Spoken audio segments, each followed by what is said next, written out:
Shalom! Shalom, povo! Deus abençoe. Hoje a gente está com um programa gravado, né? Estamos indo ao ar hoje por conta do feriado, né? Mas graças a Deus a gente não pode farrapar, estamos aqui juntos e a gente tem a oportunidade de louvar a Deus, a gente tem a oportunidade de compartilhar a palavra e a palavra de hoje é uma bênção maravilhosa, fala muito ao nosso coração enquanto crentes, sobretudo nessa época do ano, e a gente tem a oportunidade também de orar. Então vamos orar para a gente começar? Deus maravilhoso, nós queremos te louvar, meu Pai, te agradecer, meu Deus, pela oportunidade que a gente tem de te adorar verdadeiramente, de levantar as nossas mãos, Deus, em gratidão, Pai, pela tua presença na vida da gente, essa presença, Deus, que nos conforta, que nos dá paz, que nos alenta, de modo que a gente nem precisa, meu Deus, assim, de uma festa para se alegrar, mas a gente precisa somente da tua presença, dessa paz e da tua palavra que nos nutre, Pai, e nos enche de alegria. Nos abençoe em tudo, Pai, nos conduz nesse momento tão bom, no nome de Jesus. Amém. Amém, povo. Vamos louvar? Vamos lá? Boa tarde, queridos. Vamos cantar ao Senhor.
Somente no pastoreio isso acontece. Foi, eu me embaralhei aqui. Bênção demais. Está presente.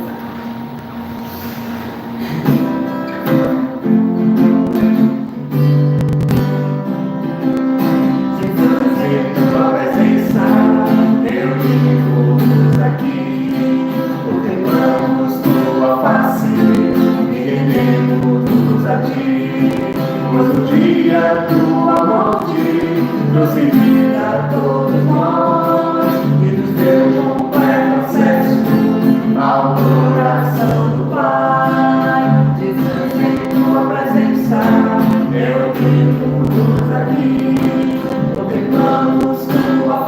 e rendemos a ti, pois no dia tua morte trouxe a todos nós e nos deu completo acesso ao coração do Pai.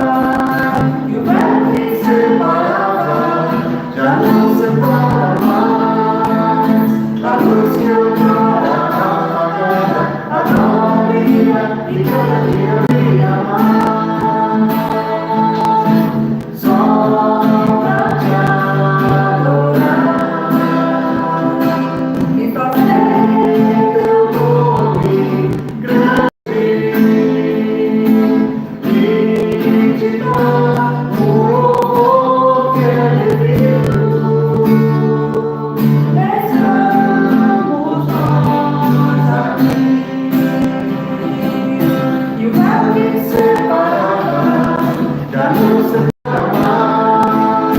A luz que outrora apagada, a glória e cada dia brilha mais. Só pra te adorar e fazer teu nome grande e te dar o louvor que é devido. Estamos nós aqui. Amém. Tá boa.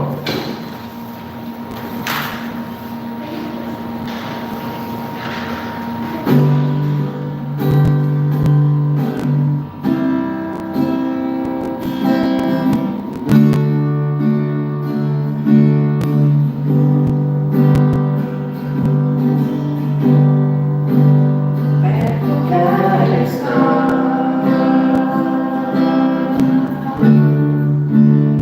junto aos seus pés, pois prazer maior não há que me render e te adorar. Tudo que há em mim quero te ofertar, mas ainda é pouco eu sei, se comparado ao que eu sou apenas servo, teu amigo me tornei.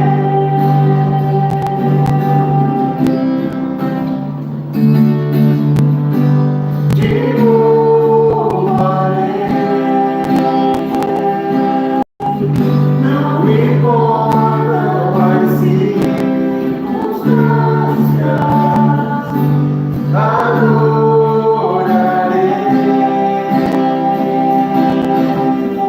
somente a ti, Jesus.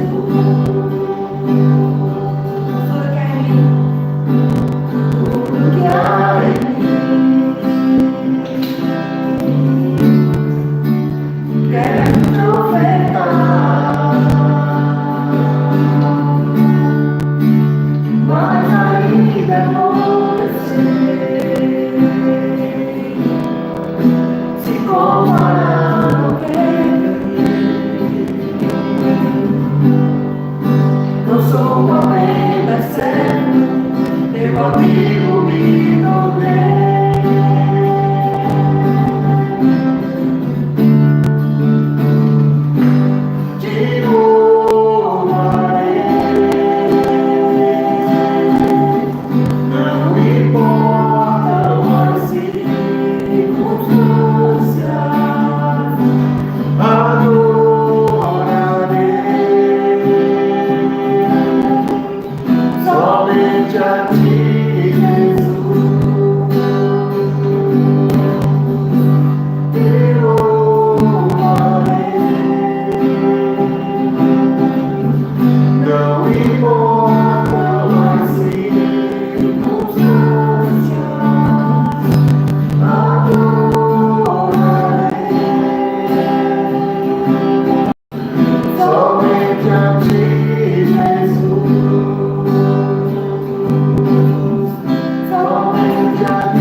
de Jesus. Amém. Bênção demais. A gente louva, né? Esse Deus maravilhoso que tem falado ao coração da gente, tem derramado da graça dele. E é com muito temor diante de Deus que a gente vem compartilhar a palavra. A gente está no segundo capítulo de Ezequiel. E a gente vai orar mais uma vez para a gente dar prosseguimento, tá certo? Só um minutinho. Obrigado. Oremos. Santo Deus, maravilhoso Senhor, que louvor bom, Pai. A gente precisa tanto de Ti, meu Deus, da Tua graça. A gente precisa, Deus, de unção Tua. A gente precisa ter o Senhor mais perto da gente. Então nos atrai, Deus, nos aproxima para mais perto do Senhor. E dá, Pai, que esse texto que a gente vai ler agora e expor, embora sim, Deus, seja um texto curto, Pai, mas que seja denso em aprendizado e aplicação na vida da gente. No nome de Jesus. Amém. Estamos aqui no chamado de Ezequiel. Esse é um texto curto, meus irmãos. Não é um texto longo, mas é um texto muito denso em aplicações para a vida de todos nós que somos cristãos. A nós foi dado esse ministério da reconciliação, da pregação do Evangelho, não é? Então é um texto de aplicação direta a todo aquele que é crente e que está inserido num contexto de sociedade maior, né? A gente está em meio a um feriadão, ou na verdade, enquanto esse vídeo vai ao ar, estamos terminando, né? Esse feriadão, onde é celebrado na nossa região aqui o São João. E assim, há nessa festa muita devassidão, meus irmãos. Existe muita bebedice, existe muita, enfim, muito pecado. E o que Jesus faz com a gente? Assim como ele fez com Ezequiel, ele destaca a gente no meio do povo, para que no meio do povo a gente faça a diferença, não é? Então, a gente vai fazer como de costume, nós vamos lendo os versículos e expondo a palavra de Deus. Esta voz me disse: filho do homem, põe-te em pé e falarei contigo. Meus irmãos, a gente vê aqui que Deus ele chama Ezequiel, e o primeiro nome que Ezequiel recebe é filho do homem. É interessante que essa não é a primeira vez que aparece essa expressão, esse termo, filho do homem, na Bíblia.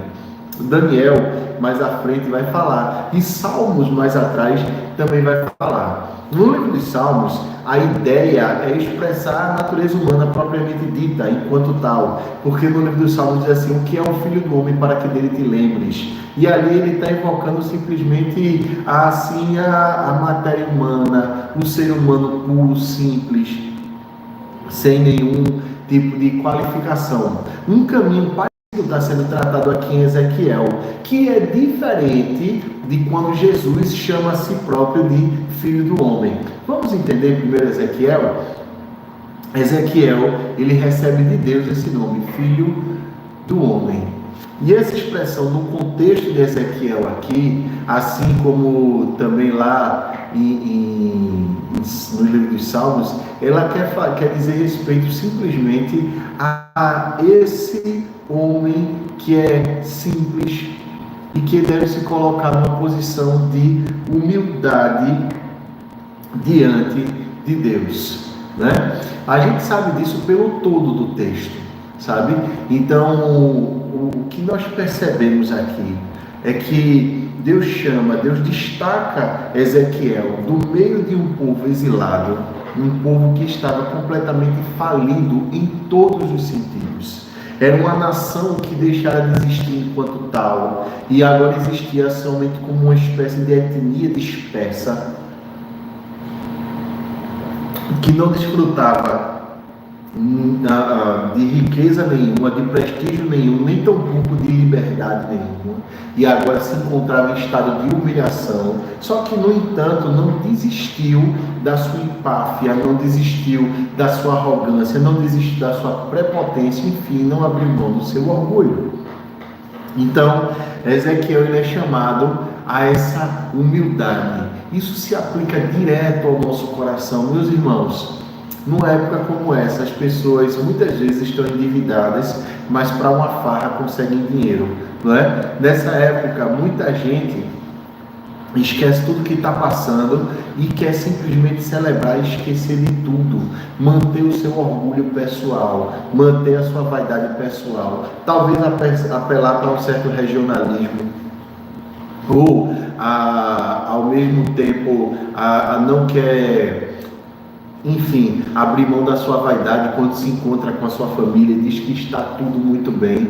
Deus ele convida Ezequiel agora, ele convoca Ezequiel a um estado agora de esvaziamento total do ego, né? Diminuição total do ego. E ele coloca Ezequiel, ele deve estar em estado de reverência para que Deus fale com ele. Existe de fato, meus irmãos, dentro da nossa sociedade que é tão mimada, como um certo pensador fala, e ao mesmo tempo tão orgulhosa, tão arrogante, um desprezo, uma falta de reverência com a pessoa de Deus. E muita gente chama o nosso Deus como se estivesse falando com uma espécie até de empregado. Com perdão da palavra, a teologia da prosperidade prega muito isso, uma exigência de Deus, como se Deus nos devesse alguma coisa, não é? E ao mesmo tempo apreço ao ser humano, como se o ser humano fosse a coisa mais importante do mundo. Deus ele chama Ezequiel em primeiro lugar uma humildade, em segundo lugar uma reverência diante daquele que sabe todas as coisas. E agora ele vai atribuir a Ezequiel valor. O nosso valor no nosso currículo, nem muito menos no tamanho de lutas que nós enfrentamos, porque há uma quantidade imensa de pessoas que, por outro lado, valorizam demais os seus enfrentamentos e as suas batalhas e chamam a si próprias de guerreiros, batalhadores, de vitoriosos. Mas apesar de Ezequiel, junto com o povo todo de Judá e o povo todo de Deus, na verdade, ter passado por uma grande derrota, uma verdadeira batalha, e estava aprendendo a se erguer dos seus próprios destroços, é Deus que coloca um valor em Ezequiel. Então entrou em mim o Espírito quando falava comigo, e me pôs em pé, e ouvi o que me falava. O nosso valor não está propriamente na gente, mas está no Espírito Santo. Deus enche a gente de dignidade quando Ele restaura a imagem dEle na gente através do Espírito Santo. E isso se dá, preste atenção nas entrelinhas no texto, e como esse texto ele tem nuances de ensinamento preciosos para a gente. Quando o Senhor falava comigo. Meus irmãos, como é que Deus fala com a gente? Quando nós abrimos nossa palavra, quando nós estamos em comunidade, no culto, quando estamos no nosso momento devocional, Deus fala através da palavra dEle. É quando a gente se permite encher do Espírito Santo. Quando Paulo fala lá dos frutos do Espírito, não se embriagueis no vinho, mas enchei do Espírito. A expressão lá no original significa se permita encher do Espírito. E aí você vai chegar a isso que Ezequiel chegou aqui no nosso texto.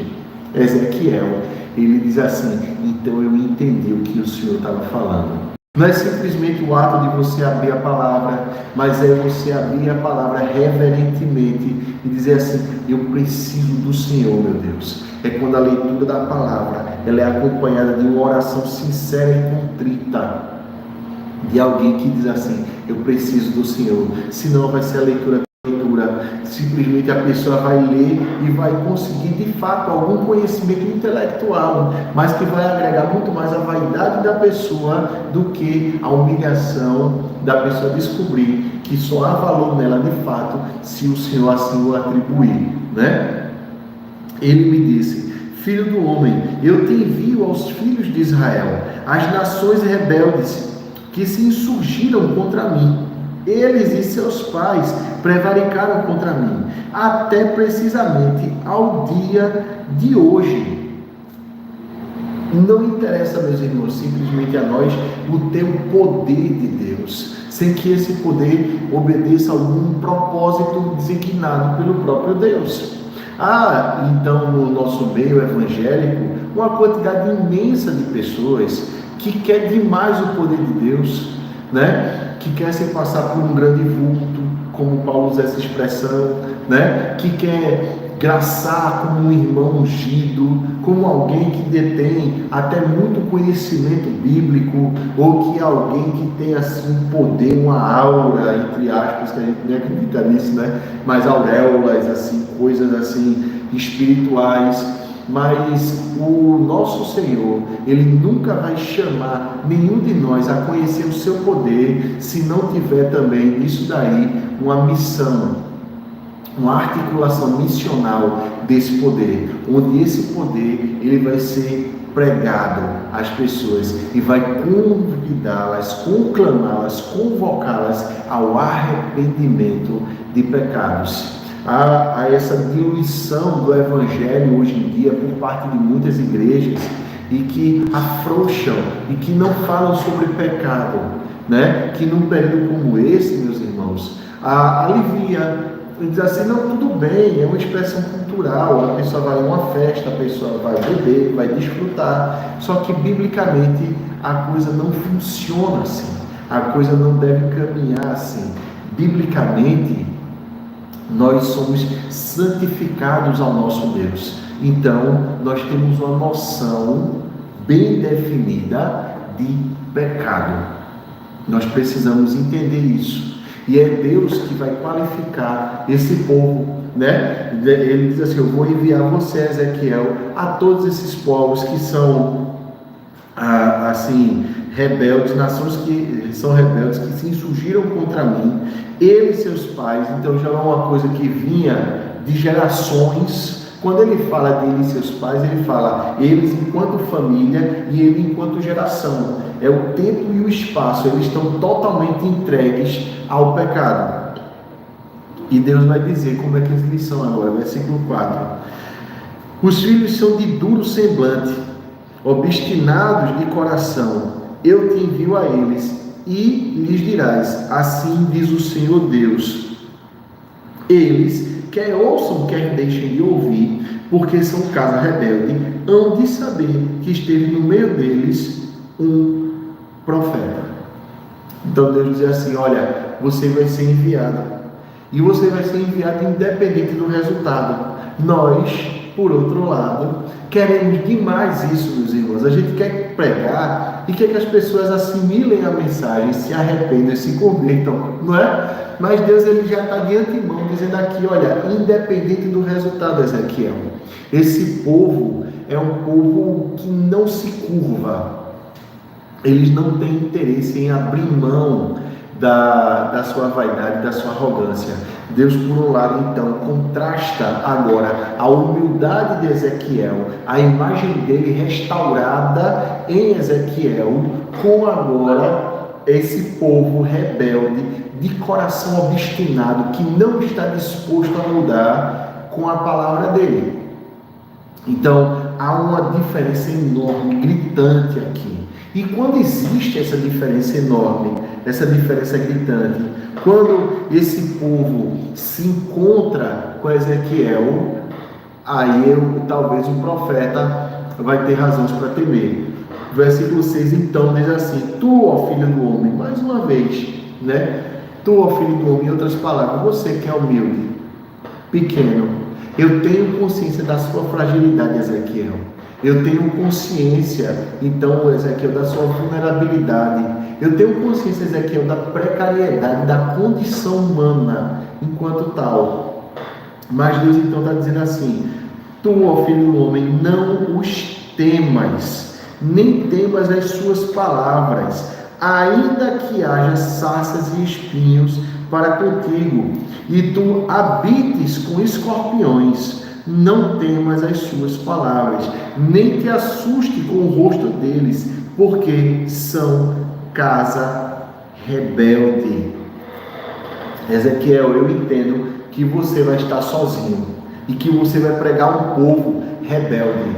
Um povo que talvez queira pensar aquilo que lhe seja mais agradável de ouvir. Então era um povo que estava agora no exílio, em estado de completa humilhação. Talvez esse povo quisesse ouvir a palavra de um Messias militarizado, que dissesse assim: olha, Deus vai vir, vai restaurar Israel, e todos agora vão ter uma grande vitória. Isso é muito pregado nos nossos dias em muitos lugares, não é? De um Deus de vitória, um Deus que dá vitória, porque as pessoas que estão em humilhação, elas precisam saber disso. Há uma necessidade imensa, meus irmãos, da gente discernir que a humildade de cada crente, ela se aplica demais aos períodos de adversidade. Queiram essas adversidades tendo sido provocadas pela própria pessoa, que muitas vezes isso acontece, por conta de decisões equivocadas, por conta de relacionamentos mal administrados, não é? Por conta do próprio ego, da vaidade da pessoa, então, ou pelo pecado de outra pessoa contra aquele indivíduo. Pessoas que a prejudicaram de alguma forma, calúnias que foram inventadas, acidentes que aconteceram. A humildade vai nos ensinar muitas coisas, porque a humildade é que a primeira bem-aventurança, ela abre espaço para uma declaração pessoal. Eu não sei de todas as coisas. Eu posso me aconselhar com pessoas que sabem muito mais do que eu. Essa situação, portanto, pode ser uma grande professora para mim, pode me ensinar demais. Quarto, o Senhor pode me dar lentes adequadas por onde eu vou interpretar isso tudo que está acontecendo aqui. Então, isso agora, essa diversidade toda agora vai passar a ser uma vivência minha com Deus. Quinto lugar, esse Deus então vai me fortalecer para eu suportar, porque eu vou descobrir que toda a adversidade também é provação de Deus e que ela não vem para me destruir, mas vai vir para me santificar, me fortalecer, de modo que aquilo que Deus quer me ensinar, com toda humildade eu tenho que aprender. Muito bem, é esse daí o caminho de todos nós. Mas o povo de Israel não queria. Eles queriam que no meio da adversidade deles só viesse palavra de poder, palavra de ânimo, palavra de autoestima, né? Não se falasse sobre pecado, porque isso deprime muito. É muito assim, desagradável você estar ouvindo sobre pecado quando você está ali afundado. No entanto, há de se dizer que pecado é a razão de toda falência humana, não é?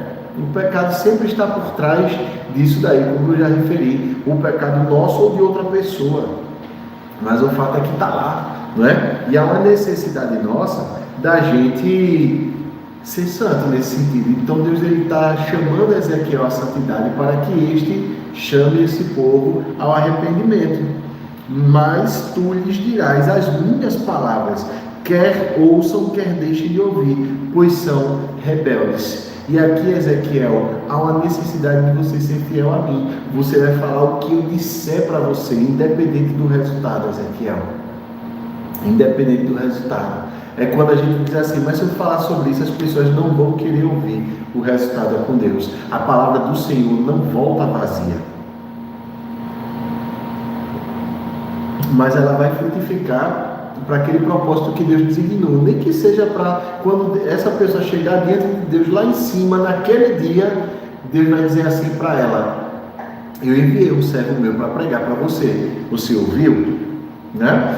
Então, a palavra de Deus não volta vazia, meus irmãos. Versículo 8 diz assim: tu, ó filho do homem, ouve o que eu te digo, não te suja como uma casa rebelde, abre a boca e come o que te dou.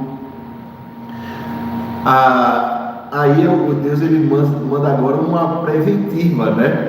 Para um aviso para Ezequiel. Ezequiel, você por outro lado vai estar imerso num caldo cultural que assim tem como ingrediente primeiro a arrogância, a prepotência, a vaidade, a obstinação de coração, uma cerviz dura. E essa expressão da Bíblia significa uma pessoa que não se curva para nada, ela está sempre rígida, não é? Se não se curva para nada, também não aprende nada. Então, um povo que acha que sabe tudo, cuidado, Porque muitas vezes pessoas assim, elas criam um clima muito envolvente e trazem você para perto, né, da sua arrogância. São às vezes pessoas muito elogiosas, são pessoas às vezes que querem fazer a política da boa vizinhança para que não sejam confrontadas. E nós, por outro lado, temos que ter o cuidado de não sermos desagradáveis, mas ao mesmo tempo sermos verdadeiros com aquilo que nós cremos, com aquilo que nós pregamos. Então, montar esse equilíbrio é muito complicado às vezes, não é? No entanto, Deus está dizendo assim: não se contamine e fale a minha palavra. Se a gente mantém, meus irmãos, a fidelidade à palavra, ainda que essa palavra seja dura, mas se é palavra de amor de Deus, como Kierkegaard falava, é a carta de amor de Deus para a humanidade. Aí a gente entendeu que essa palavra, às vezes, apesar de ser dura, ela é palavra de amor de Deus e que vai trazer vida às pessoas. Então a gente não vai deixar de falar. Aí Ezequiel tem essa visão. Então vi, e eis que certa mão se estendia para mim, e nela se achou um rolo de um livro. Estendeu diante de mim, e estava escrito por dentro e por fora. Parece muito, né, com o livro do Apocalipse, capítulo 5, quando Deus ele diz algo semelhante, né? Toma essa palavra de João e come. E aqui no versículo 8 diz a mesma coisa, né? Abre a boca e come o que te dou, né? Que basicamente significa: guarda essa palavra no teu coração, né? Não é isso que nos ensina o Salmo 119? Guardei a tua palavra no coração para não pecar contra ti.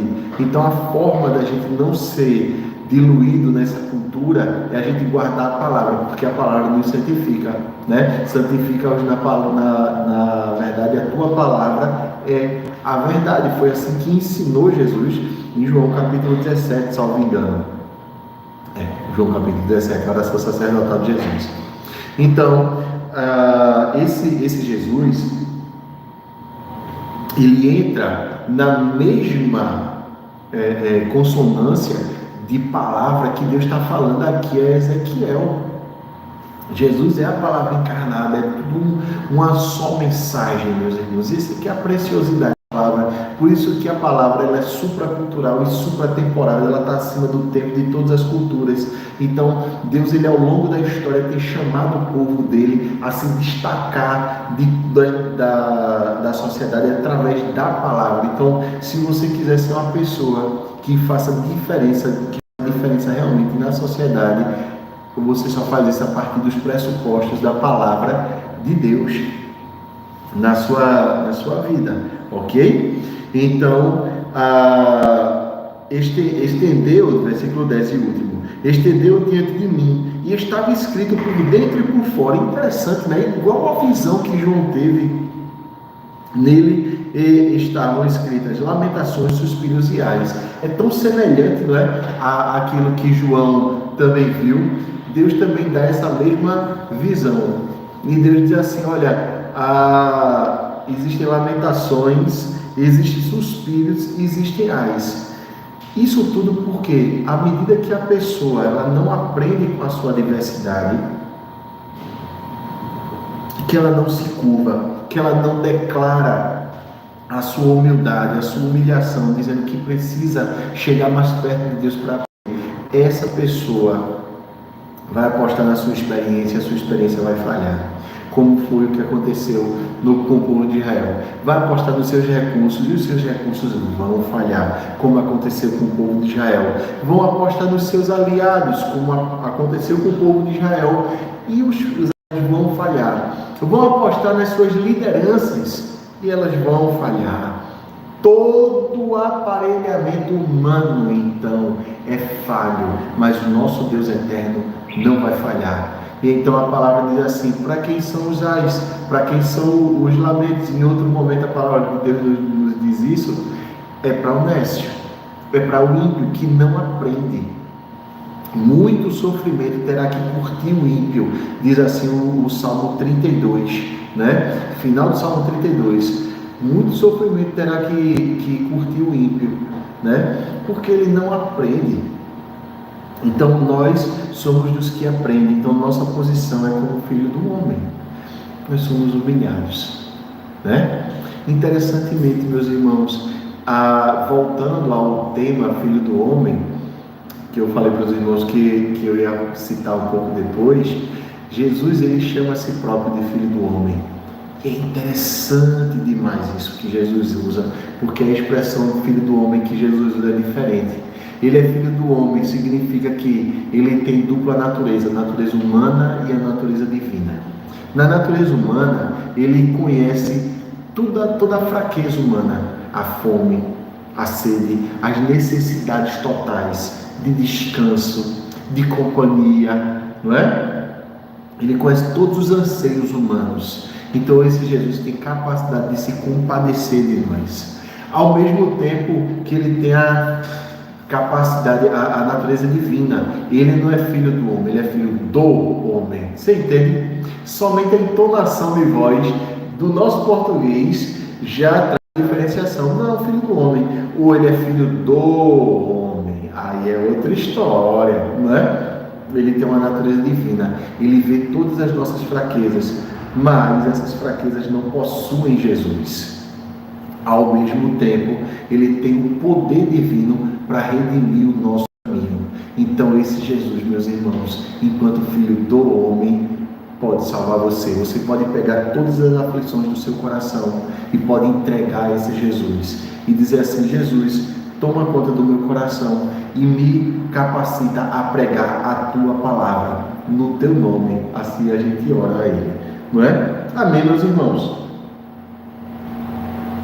O texto de hoje é um pouco mais curto, então mesmo assim ele tem tanto a nos ensinar, né? A gente poderia se aprofundar demais, meus irmãos, em cada versículo desse e montar os paralelos com o livro do Apocalipse e montar os paralelos com os demais livros do Antigo Testamento. A gente vê esses pontos de convergência e essa centralidade da palavra de um Deus que redime do pecado e que chama insistentemente o povo dele ao arrependimento, não é?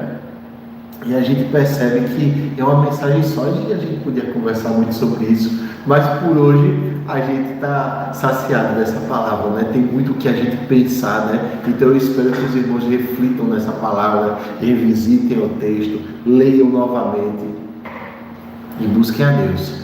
Meus irmãos, normalmente a gente coleta os pedidos de oração ao vivo, só que a gente não tem, né, esses pedidos de oração aqui agora. Então a gente vai orar. Eu tenho alguns motivos de oração, mas eu quero interceder também pela família de cada irmão, né, e pela nossa igreja. Eu quero que os irmãos estejam em oração pela temporada de acampamento, tá certo? Que está se aproximando e a gente tem a oportunidade de falar de Deus, de evangelizar. A gente quer orar também agradecer a Deus pelo fim do semestre, os PGs, a escola dominical. Meus irmãos, Deus tem trazido edificação à nossa igreja, não é? A gente quer demais agradecer a Deus pela nossa igreja, e eu quero pedir aos irmãos pela família de cada um, que Deus supra necessidades, não é? Vamos fazer o seguinte, vamos orar e depois a gente louva, tá certo? Oremos. Meu Pai misericordioso, eu quero te agradecer, meu Deus, pelo tanto de bênção que o Senhor tem derramado sobre nós, porque agora, Deus, a gente tem a oportunidade de experimentar os teus cuidados no alimento que o Senhor dá, na cama que se tem para dormir, na casa. E a gente quer pedir a Ti, meu Deus, que no nome de Jesus Cristo o Senhor abençoe as nossas famílias, o Senhor abra os nossos olhos como o Senhor fez com Ezequiel, para que a gente enxergue, a gente veja, Pai, essas coisas e a gente passe a ter um relacionamento vivo e ativo contigo, Pai. Abençoa, Pai, a vida de cada um aqui com, assim, essa graça da humildade, Deus, e que cada membro da nossa família seja feito humilde, Pai, quebrantado e contrito, e que nessa humildade toda cada um enxergue o outro como gente que falha, gente que pode cometer equívocos. Então que haja em cima disso assim um perdão e uma vontade de reconciliação grande, meu Deus, no coração de todos nós. Abençoa, Pai, a família de cada um com provisão e com muita felicidade, saúde e paz. A gente quer ainda, Pai, pedir ao Senhor pelo nosso país, pela condição toda desse mundo que está enfrentando tantos rumores de guerra, Pai, e tantas dificuldades. E coloca naquilo, meu Deus, que o Senhor tem nos chamado, como o Senhor capacite toda a equipe de sabedoria, unção, esteja perto de cada um lá, Pai, e que o Senhor dê verdadeiras experiências contigo, meu Deus. No nome de Jesus. Amém. Amém, povo. Vamos louvar a Deus ainda. Olha aí. Timba é assim, ela ajeita a câmera, ela pega o violão, olha assim, traz o copo d'água, faz tudo, desenrolada.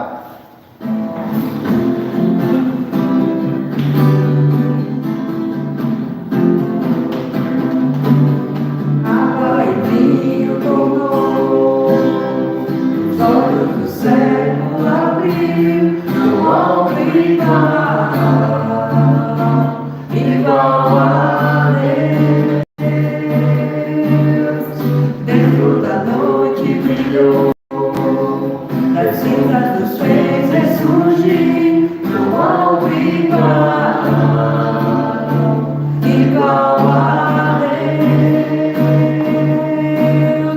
Deus, tu és grande, és invencível, mais elevado que qualquer outro. Tu és a cura, grande poder, nosso Deus, nosso Deus.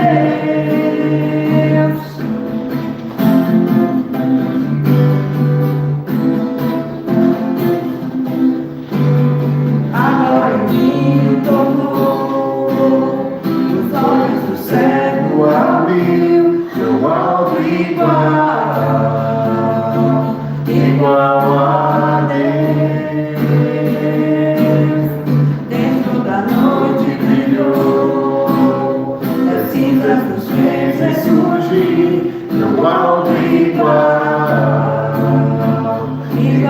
a Deus. Deus, tu és grande, és invencível, mais elevado que qualquer outro.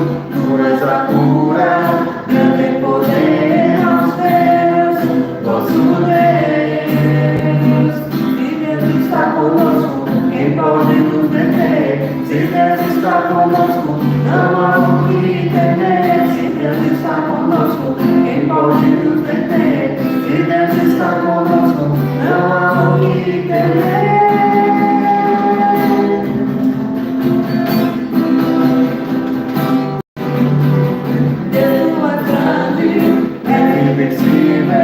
Mais elevado que qualquer outro, tu és a cura, grande poder, nosso Deus, nosso Deus. Deus, tu és grande, és invencível, mais elevado que qualquer outro, tu és a cura, grande poder, nosso Deus, nosso Deus. Pode nos deter, se Deus está conosco, não há o que temer. Se Deus está conosco, quem pode nos deter? Se Deus está conosco, não há o que temer.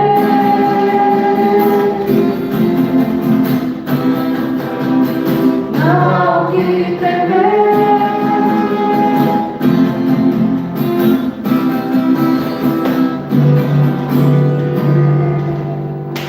Amém, povo de Deus. Povo, que Deus abençoe, que cada um descanse bem nesse resto de feriado, né? E a gente está por aqui, a gente se encontra no domingo, pela graça de Deus, e sempre que Deus der a oportunidade, a gente está junto sim, tá bom? Deus abençoe.